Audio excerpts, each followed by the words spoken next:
get started, I wanted to tell everybody that I want to thank Fran, who we know is Ron Firko in the comments section, because he's agreed, provided nothing crops up, to let me do the live stream from his house on February 10th. I have a pair of 3-day trips that abut each other, so I'm going to have a night off in Orlando, and it's really too far to travel home and to go back right back the next morning, so I usually hotel it.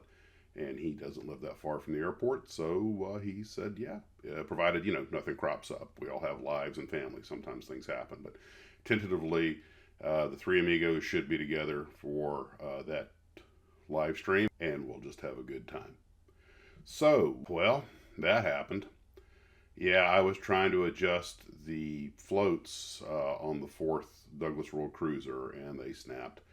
And I won't pretend that maybe it wasn't almost semi-intentional subconsciously at some level, you know?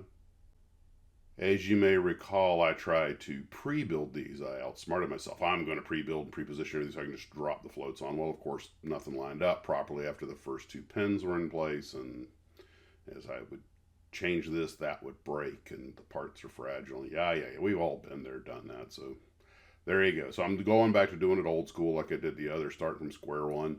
Fortunately, this kit gives you a full set of wheels and floats for each airplane. So you have 4 full set and strut parts and 4 full landing gear and wheel parts. And since those are not interchangeable parts, you essentially have 8 sets of potential undercarriage devices for the airplane. So I got plenty of spare parts, and good Lord knows I've burned through enough of them. Regardless, I let that harden overnight, and I'm just going slow with this one because sometimes, it gets a little repetitive when you're building a lot of the same thing, and you're like, you know what? You just got to step back. So I saw the latest round 2 video. They're repopping the 68 GTO. This is the AMT kit.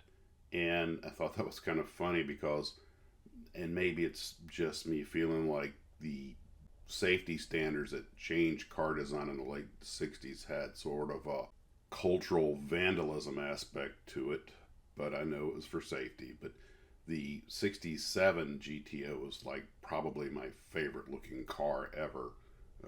I kind of go back and forth between the 65, 66, and 67. But the 68, 69 with the boat front ends on them, I never really warmed up to them. I won't say I don't like them. I just the change in style was, I think, kind of radical. But I'm glad that they're making new models. I've got old videos, some new stuff. Some are actually new molds, and some are cleaned up old molds. But I don't know. 67 GTOs forever.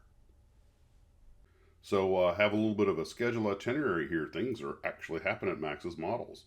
February 2nd, hopefully Mike and I will be out at the Proud Bird in Los Angeles. So any Glue Troopers come over and visit, anticipating between 1 p.m. to 4 p.m. February 10th, we've got the live stream from Fran's place, hopefully.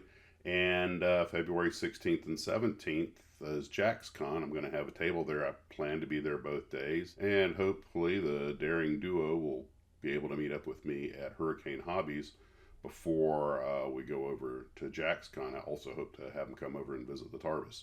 So that's been cleared with high command, and Honey has agreed. So I'm really looking forward to that. I think a great time's going to be had by all. Friends and styrene. Life doesn't get any better than that. Unless you're Godzilla munching on a Martian. And also sometime in February, I'm hoping to have Dan Monroe on the live stream. I need to actually start digging into my schedule and see what we can work out. He's putting out some great videos, especially if you're a Lost in Space fan.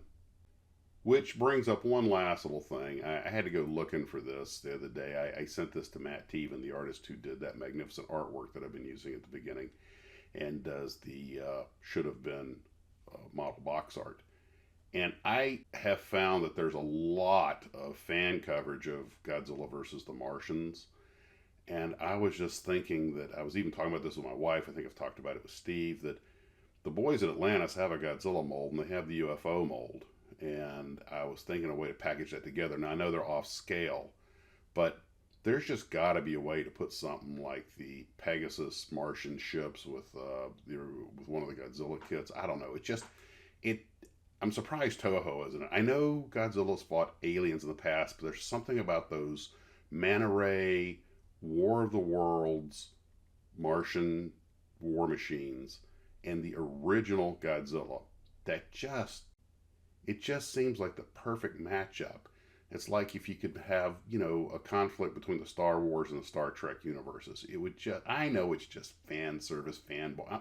Look, I'm a fanboy. I'm not going to hide from it.